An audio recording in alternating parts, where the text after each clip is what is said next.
नमस्कार। माझे मनोगत इस उपक्रम में आप सबका स्वागत है। भज गोविंदम, उसके पहले भगवद गीता और काफ़ी सारी वीडियोस के बाद, स्पेशली भज गोविंदम के बाद क्या टॉपिक क्या विषय लेके ये माझे मनोगत आगे बढ़ाए, इसका जब विचार कर रही थी तो बहुत सारे लोगों ने बहुत सारी सूचनाएं दी। नॉर्मली भगवद गीता है या विष्णु सहस्त्र नाम है, इसके बारे में हमको थोड़ा बहुत पता होता है, लेकिन किसी एक जो ये वीडियो बहुत रेगुलरली देखते हैं, उन्होंने कहा कि हमको जो पुराण है, हमारे वेद है या पुराण है, इसके बारे में पता तो होता है, लेकिन उसको सिर्फ नाम से पता है, और स्पेशली पुराणों के बारे में। और उसका तो काफ़ी सारा उसमें मिसअंडरस्टैंडिंग है। वो जो अंडरस्टैंडिंग नहीं है, मिसअंडरस्टैंडिंग है, लेकिन हम उनको गलत अंडरस्टैंड करते हैं, उसको गलत समझ लेते हैं। तो इसके लिए उन्होंने पुराण और पुराणों की जो कथाएं है उसके बारे में सजेस्ट किया। तो मुझे लगा वो सब्जेक्ट बहुत इंटरेस्टिंग है, और हमें उसके बारे में ज़रूर जानकारी लेनी चाहिए। क्योंकि पुराण कहा तो हमको ये होता है कि पुराण मतलब उसमें या तो कथाएँ है या तो कॉक एंड बुल स्टोरीज़ जैसे है। वो जो स्टोरीज़ ऐसे ही है जिसका आज के हमारे युग में, आज के लाइफ में या तो आज के दिनों में उसका कुछ उपयोग ही नहीं है। और वो जो है वो स्टोरीज़ बड़ी अटपटी सी है, अजीब सी है, और ऐसे स्टोरीज पे हम विश्वास नहीं रखते हैं। ये तो मेन बात है। अभी वो पुराण हो गए हैं या एक्चुअली घटे हैं, उसके बारे में भी हमें संशय है। ये तो मैंने कहा ये बहुत अच्छा विषय है। और उसके बारे में जब मैंने देखना शुरू किया, सब थोड़ा बुक्स ब्राउज किए, सब जगह देखा कि पुराण ये बहुत ही इंटरेस्टिंग है उसको। और हमें इसके बारे में जो ऑथेंटिक रीति से है, जो एक्चुअली है, वो उसको मालूम करना चाहिए। तो इसके लिए आज से हम लोग एक नया विषय ले रहे हैं, वो है पुराणों की कथाएं और पुराणों की जो है वो ऑथेंटिसिटी के बारे में। अब हम देखते हैं कि पुराण क्या है। अब पुराण ये जो शब्द है, उसका अर्थ जो है वो सर्वसाधारण हमको पता है कि वो जो बहुत पुराना है या प्राचीन है। लेकिन अमरकोश नाम का एक शब्दकोश है, उसमें पुराण है जो उसकी व्याख्याएं दी है, उसका अर्थ दिया है। एक उसका अर्थ है कि पुराण यानी जो पूर्व काल में जो घटना हुई है वो पुराण है। उसके बाद में उसका दूसरा अर्थ दिया है कि प्राचीन काल से जो प्रवाहमान हो रहा है और वो आज भी उतना ही नया है, उसको पुराण कहते हैं या पुरावतनम कहते हैं। उसका तीसरा अर्थ दिया है अतीत, यानी जो पहले हो चुका है, और अनागत, वो अतीत और अनागत है। अभी ये तीनों अर्थ देखेंगे तो उसमें है कि वो है तो पुराना, लेकिन वो नया है, नवनीत है, नया ही है। तो वो पुराण है जो कि है तो पुराना, लेकिन वो नया ही है, अभी वेद और पुराण हम इस दोनों के बारे में देखते हैं। वेद और पुराण, ऐसे कहे जाते हैं कि वेद और पुराण ये दोनों ब्रह्मा जी ने रचे हैं। प्रजापति ब्रह्मा जी ने हैं, उन्होंने दोनों पुराण, वेदों की और पुराणों की रचना की है। और जो वेद जो है वो ज्ञान से भरे हुए हैं, और पुराण जो है वो हम कहेंगे शायद इन्फॉर्मेशन है, इससे भरे हुए हैं। तो प्रजापति ब्रह्मा ने जो पुराण की रचना की, वो एक्चुअली रचना की, उसमें 100 करोड़ श्लोक थे, और उसको अपरुषेय कहा है।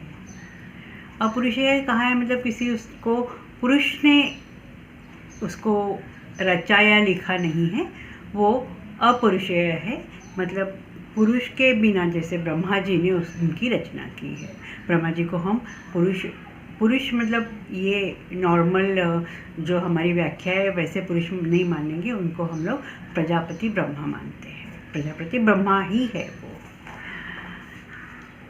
लेकिन ये जो पुराण है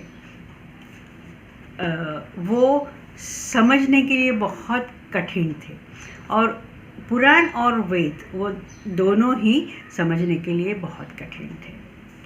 तो कृष्ण द्वैपायन व्यास जी, वो तो हमारे जो ग्रंथ है, वो ग्रंथ सभी ग्रंथ के रचिता है, उन्होंने वो संकलित किए हैं सब। तो उन्होंने ये जो पुराण की इतनी विशालता है, उसको सामान्य लोगों को, हम जैसे लोगों के पास पहुंचाने के लिए उन्होंने उस पुराण को थोड़ा संक्षिप्त किया, और उसको 4 लाख श्लोकों की संख्या में उसको बांधना, उसको संकलित किया। व्यास जी ने ये 4 लाख जो श्लोक है उसमें उसको 18 खंडों में बांटा है, मतलब विभाजित किया है। और ये जो 18 खंड है वो अपौरुषेय पुराण से अभी पौरुषेय, मतलब व्यास, जो वेद व्यास है, उनको हम ब्रह्मा जी तो ब्रह्मा जी है, व्यास जी है वो, मतलब उसको हम पुरुष मानते हैं, मानव है। तो इसीलिए ये जो 18 खंड है वो पौरुषेय पुराण, उनको ऐसे नाम दिया है। अभी जो ब्रह्मा जी के मुख से वेदों की भी रचना की उन्होंने, और पुराणों को भी रचना की। लेकिन फिर बाद में वेदों को समझ के, उसको मनन करके, उसको शिष्यों तक पहुंचाया कुछ ऋषि मुनियों ने। और यहाँ जिन लोगों ने वेदों का प्रचार और प्रसार किया मनन करके, उनको ऋषि कहा है।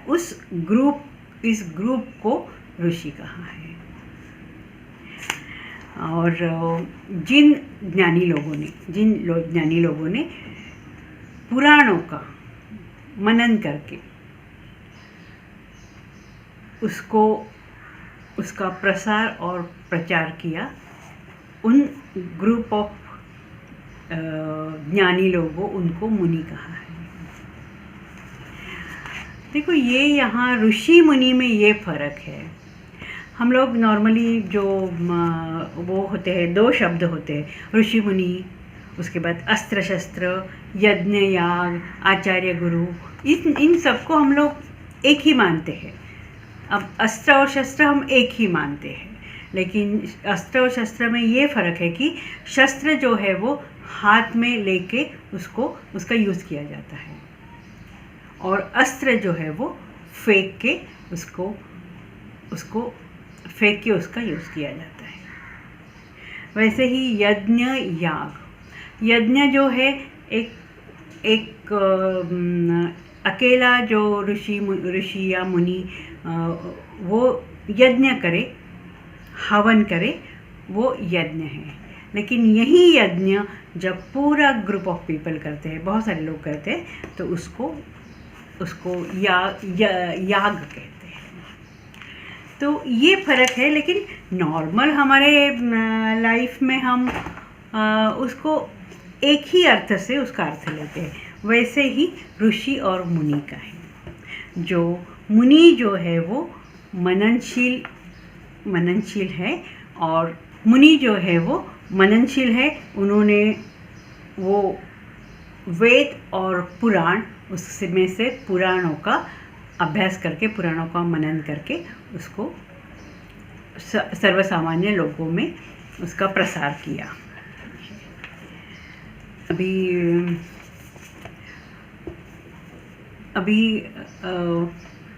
व्यास जी ने जब उनको 18 खंडों में बांटा पुराणों को, तो वो पौरुषेय हो गए।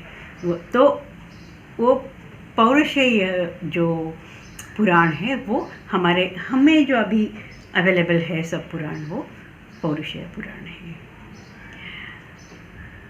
अभी ये वेदों में, यहाँ और वेद और पुराणों में एक ज्ञान तो दोनों में ही है, लेकिन जो वेदों में जो बात कही है, जो ज्ञान कहा है, वो सूत्र रूप से कही है। जिस तरह से मैं हमारे यहाँ केमिस्ट्री या फिज़िक्स में फॉर्मूलेज होते हैं, सूत्र होते हैं, उसी तरह वेदों में वो सूत्र रूप ज्ञान दिया है। लेकिन पुराणों में उसी ज्ञान को विस्तारित रूप से उसको प्रसार किया, उसको विस्तारित किया। और विस्तारित करते वक्त किस तरह से विस्तार करना है, उसको कभी कथा के रूप में आता है, वो कभी स्तोत्र के रूप में आता है, कभी श्लोकों के रूप में आता है। तो इस तरह उसको विस्तार करके, उसको सहज करके उसका प्रसार किया। तो इसीलिए पुराण जो है, पुराणों में कथाएं ज़्यादा आती है। बहुत सारा पुराणों में बहुत ज्ञान है। हम देखेंगे एक एक पुराण के बारे में, उसमें कितना और कैसे कैसे इन्फॉर्मेशन और ज्ञान है। अभी ऐसे कहा जाता है कि सर्वप्रथम जो पुराण है उनको वेद व्यास ने अपने 6 शिष्यों को गुरु शिष्य परंपरा से वो पुराण जो है वो उनको प्रदान किए, सौंप दिए उनको। और उसी वक्त वेद व्यास ने नैमिषारण्य नाम का एक जगह है, अरण्य है, वहाँ वो तीर्थ उसको माना जाता है। उस तीर्थ में 88,000 जो मुनि थे, उन मुनि को इस पुराण का ज्ञान दिया। वो प्रथम ज्ञान था। वेद व्यास ने 88,000 मुनियों को वो पुराणों का ज्ञान दिया, पुराण सुनाया। और वो प्रवचन जो 88,000 मुनियों ने सुना, उन्होंने सर्वसामान्य लोगों में उसका प्रसार किया। अभी जब हम पुराण कहते हैं कि इतना पुराना है, तो नेचुरली इतना काल उसमें गया, इतना समय गया, तो उसमें थोड़ा बहुत फ़र्क आ गया होगा। यही जैसे कि हम लोग किसी को पता होगा, ये याद होगा, या अभी भी बच्चे खेलते हैं। हम लोग बचपन में एक टेलीफोन नाम का गेम खेलते थे। टेलीफोन मतलब सब बच्चे बैठते थे और एक बच्चा जो है वो दूसरे बच्चे के कान में कुछ कहता था, और उस बच्चे ने, जो सेकंड खिलाड़ी है, दूसरा खिलाड़ी है, उसने पहले बच्चे से जो सुनाई दिया वही तीसरे को बोलना है। उसमें जो सुनाई दिया वही, और जो तीसरे ने चौथे को, चौथे ने पांचवे को, ऐसे करके जो लास्ट जो होता है, जो आखिरी जो खिलाड़ी है, वो बोलता है कि उसने क्या सुना। तो हमको सबको बहुत मज़ा आता था कि, और फिर जो ओरिजिनल है, पहला जो है जिसने वो शब्द बोला या वाक्य बोला, वो जो है वो वाक्य, और वो इतनी लोगों से सुनने के बाद जो लास्ट वाक्य होता है, उस वाक्य में इतना फ़र्क हो जाता है, क्योंकि सुना है ना, जो सुना है वही बोलना है। तो उसी तरह शायद पुराणों में कुछ फ़र्क आता हो, लेकिन उसका जो ज्ञान है, तत्व है, वो कहीं भी उसमें कोई फ़र्क नहीं आया। सिर्फ उसको डिस्क्रिप्शन में विस्तार करने के वहाँ फ़र्क आया होगा, लेकिन ज्ञान है, जो वैदिक ज्ञान है, वो वही है जो ब्रह्मा जी के मुंह से जो निकला है, ब्रह्मा जी ने जो रचना की, वो पुराण और ये पुराण, उसमें ज्ञान में कुछ फ़र्क नहीं है। अभी थोड़ा सा वेद और पुराण, इन दोनों में वेदों को एक उच्च स्तर मिला है, और पुराण को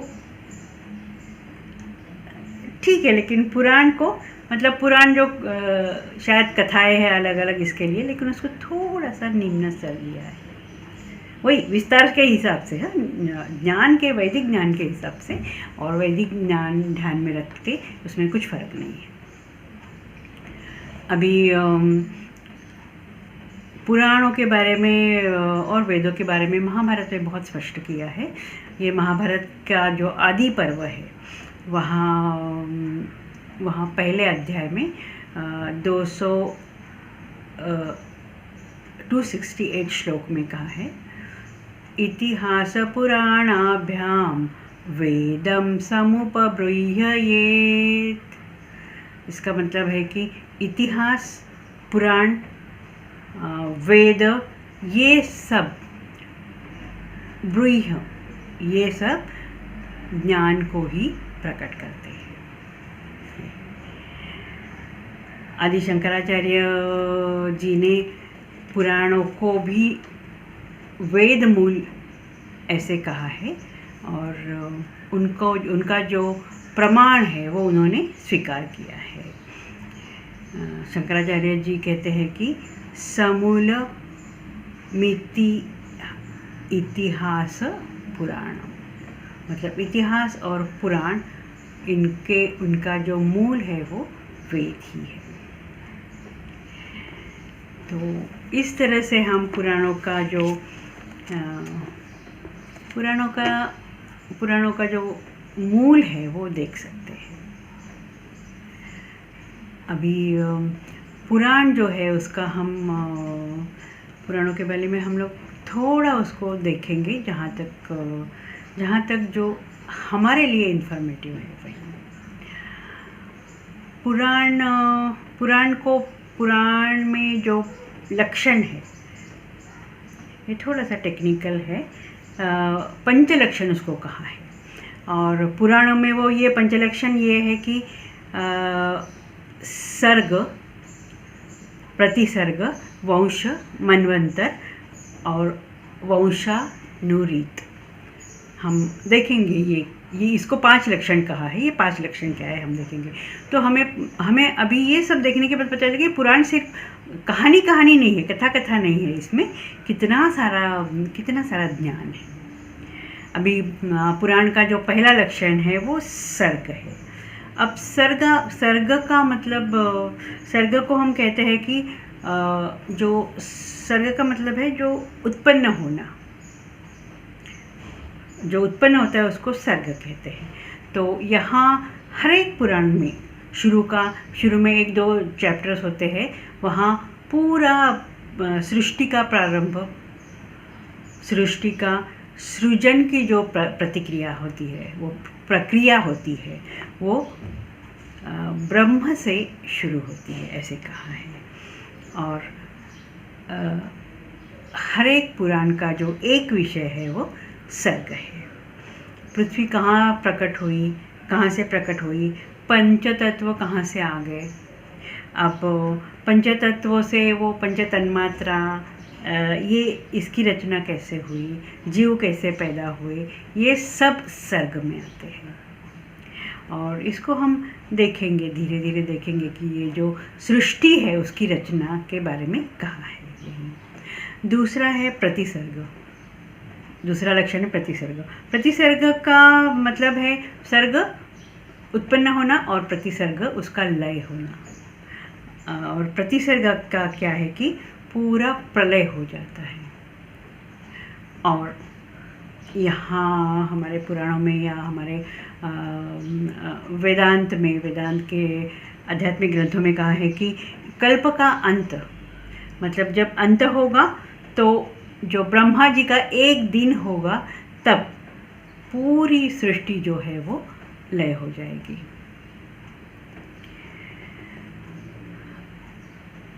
उसके बाद जो तीसरा लक्षण है वो उसको वंश है उनका है। और ब्रह्मा जी की ये जो सृष्टि है उसमें कैसे कितने राजा हो गए सर्ग के बाद, फिर उनका पूरा वंश परंपरा, उन्होंने किस राजा ने क्या कार्य किया, कैसे किया, वो भूत भविष्य और वर्तमान उसका वर्णन किया है। राजा के बारे में और ऋषि, भगवान मतलब सूर असुर, उनकी भी वंश परंपरा बोली गई है। चौथा जो लक्षण है उसको मनवंतर कहा गया है। मनवंतर मतलब वो कालगणना है, इतना काल है। तो जो युग है, चारों युग है, सतयुग, त्रेता युग, द्वापर और कलियुग, इसको मिलाकर एक चतुर्युगी बनती है। और इस चतुर्युगी के बारे में जो वर्णन है उसका मतलब वो चतुर्युगी का संभालने वाला कौन है, उसका रक्षण कौन करता है, उसको कौन चलाता है, इसके बारे में मनवंतर में दिया है। पांचवा और आखिरी लक्षण है उसका नाम है वंशानुरीत या दूसरा भी उसका नाम है वंशानुचरित। तो यहाँ नाम से पता चलता है कि जितने भी राजवंशों का जो चरित्र है वो यहाँ दिया है। वंश में उनका सब नाम दिया है, काम दिया है, लेकिन यहाँ उनका वंश का जो है वो वंश कैसे चलता है, उसके नाम, उसमें कौन से राजा हुआ वो दिया है। जैसे जो हम सूर्यवंश कहते हैं, भगवान राम का जो है वो वंश है। वहाँ सूर्यवंश के जो प्रथम उनके पुरुष थे वो इक्ष्वाकु है। और इक्ष्वाकु उनकी जो परंपरा है वो है माधांध, उसके बाद पृथु, हरिश्चंद्र, सगर, भागीरथ और दिलीप राजा, रघु, अज, दशरथ, मर्यादा पुरुषोत्तम और लवकुश। यहाँ ये वंश के बारे में पूरा ही ये वंशानुचरित में कहा गया है। दूसरा जो 3 वंश के बारे में बोला है, एक सूर्य वंश हो गया, और दूसरा जो वंश है वो ईला उसका नाम है। वो ईला का एक पुत्र था पुरुरवा, उसका नाम हमको लगता है सुना है कहीं। उसका जो है अमावस्सु, जन्नु, ये सब पुत्र हुए उनका पूरा वर्णन यहाँ किया है। और उनका जो है वो गादी नाम के ऋषि हुए इसी वंश में। और इनका जो है वो उनके जो जमनाग्नि और परशुराम, ये हमें नोन नाम है। तो ये उनके पूरे वंश है। और तीसरे जो प्रमुख वंश का वर्णन है यहाँ वो है पुरुवंश। पुरु ययाति के पुत्र थे। ययाति की स्टोरी, ययाति देवयानी की स्टोरी हमने सुनी है। ययाति के पुत्र और रौद्राक्ष इनके पुत्र और उनके जो वंशज है वो दुष्यंत और भरत। ये शायद पुराने हमें उनके वंशजों का नाम नहीं, लेकिन भरत और दुष्यंत का नाम तो हमें पता है, और आगे पूरे उनके वंश का वर्णन किया है और उनका किस तरह से उनका वंश चला, हर एक वंश में क्या क्या हुआ, ये पूरा यहाँ वर्णन किया है। सो हम जैसे जैसे पढ़ेंगे वैसे हमें इंटरेस्टिंग बहुत है, और हर एक हम देखते हैं कि जो पुराण है, हर एक पुराण 18 पुराण है, उपपुराण है, वो सब पुराणों में क्या दिया है इसके बारे में हम देखेंगे। और वो जो 18 पुराण है उसमें हर एक पुराण में क्या दिया है, हर एक पुराण में जो दिया है वो संक्षिप्त से हम देखेंगे। आज हम यही रुकते हैं। आशा है कि ये नया विषय थोड़ा सा इन्फॉर्मेटिव है, थोड़ा गंभीर है, क्योंकि हमें इसके बारे में पता नहीं है। इसके लिए अब हम जैसे जैसे आगे जाएंगे तो हमको पता चलेगा, आपके साथ साथ मुझे भी पता चलेगा जैसे जैसे मैं आगे जाऊंगी। और आप ज़रूर बताएं कि इसमें आपको ये पहला एपिसोड इसका कैसा लगा, और इसमें और क्या आप सुनना चाहते हैं वो बताइए। आज हम यहीं रुकते हैं। नमस्कार।